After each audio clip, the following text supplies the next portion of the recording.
wasn't supposed to open the door, but when I heard my dead wife's voice whispering through the keyhole, I had to. Sarah, is that really you? Let me in, baby. It's so cold out here. Her voice was perfect, the same soft tone, the same little crack when she said my name. But Sarah had been buried 6 feet under for 3 years. This isn't possible. You're not real. Open the door, and I'll prove it. My hand shook as I reached for the knob. The wood was freezing, like ice. If you're really Sarah, tell me something only she would know. You still sleep with the lights on. Because of what happened when you were 8. Because of the thing that used to watch you from the closet. My blood turned to ice. No one knew that, not even the therapists. How do you know that? Because I was there. I've always been there. Now, let me in. The door creaked open on its own. The hallway was empty, but the air smelled like her perfume. Sarah? Behind you. I spun around. The mirror on the wall showed my reflection, and hers, standing right beside me. But when I turned, no one was there. What the hell is happening? You shouldn't have looked in the mirror, baby. Now it can see you too. The lights flickered. In the dark, something moved in the corner of the room.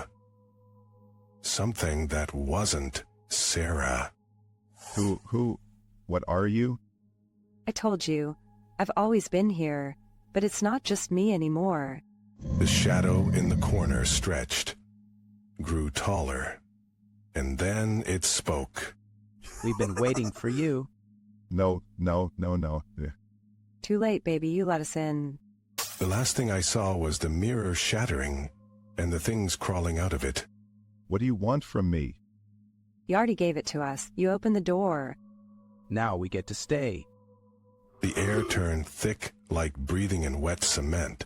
The hands grabbed my ankles, my wrists, pulling me toward the mirror. Let go of me, Sarah, please. I'm not Sarah. Not anymore. Her voice twisted into something guttural, wrong. The shadow that wasn't Sarah leaned in close, its breath smelling like old dirt and open graves. You should have left her buried. My back hit the broken glass, blood soaked through my shirt, and then... Shh, it's easier if you don't fight. The hands dragged me backward. The mirror didn't feel like glass anymore. It felt like skin, stretching, swallowing. No. The last thing I heard before the darkness took me was laughter. Not Sarah's, not even human. Welcome home. Oh God, no. My palms slapped against the rotting wood above me. The coffin shook with each desperate blow. You always hated small spaces, didn't you? Sarah, please, I'll do anything. Too late for begging now. Something wriggled against my leg.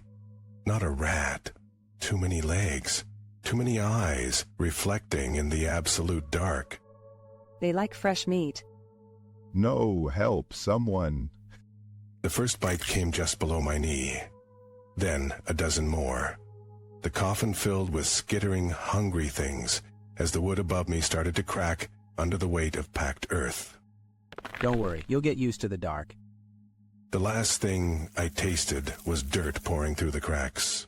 The last thing I heard was Sarah's laugh. Forever and ever, baby. Distant now. Sweet dreams. My final thought wasn't fear. It was realization. The thing wearing Sarah's voice had been right all along.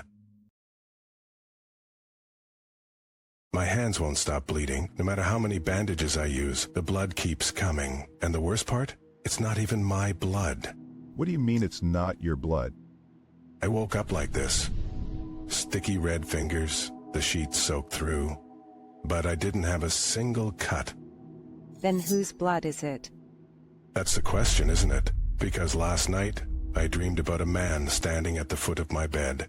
He was smiling, and his hands were gone. You're saying someone's hands got cut off in your dream and now you're covered in blood? Not just in my dream. Because when I checked my phone this morning, There was a news alert. A local man was found dead in his apartment, missing both hands. That's impossible. I thought so too, until I looked in my trash can. What was in it? 2 severed hands. Still warm. Oh my God. And then my phone rang.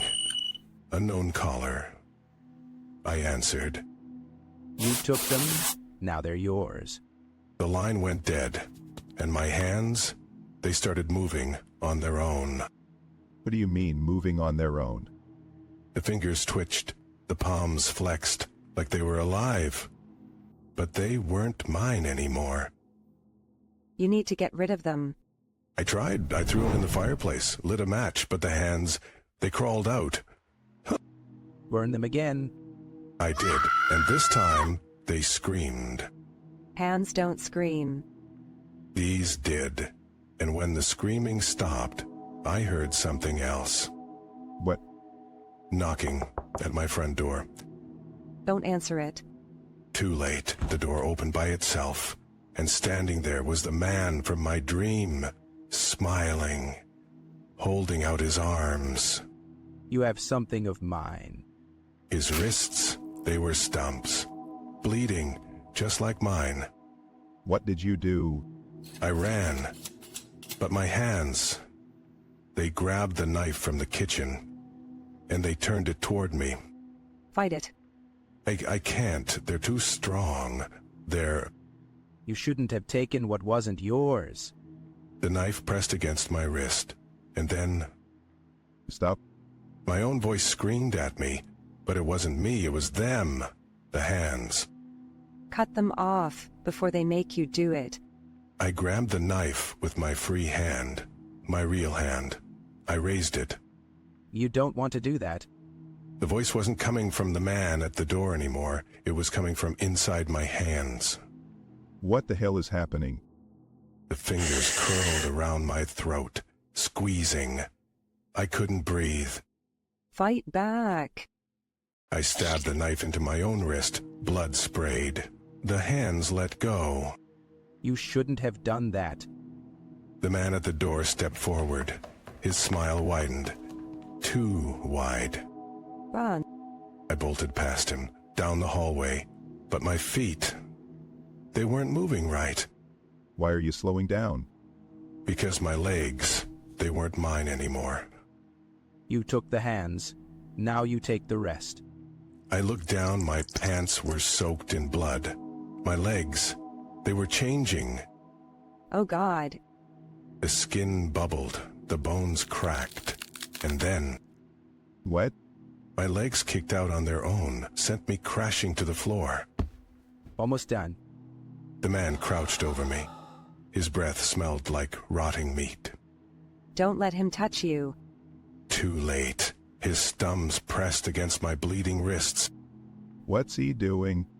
The pain was unbearable, like fire in my veins. And then, Now we're even. my vision went black. When I woke up, I was in a hospital. You're alive. The nurse smiled, but something was wrong. But what? Her hands, they were covered in fresh bandages.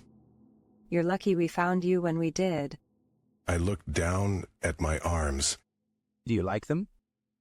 The voice wasn't mine, because the hands at the end of my arms, they weren't either. You took his hands. Now he needs new ones. The door creaked open behind her. Shadows stretched across the floor. Too many limbs, too many smiles. Welcome to the exchange. The last thing I felt was their fingers, cold and eager, closing around mine.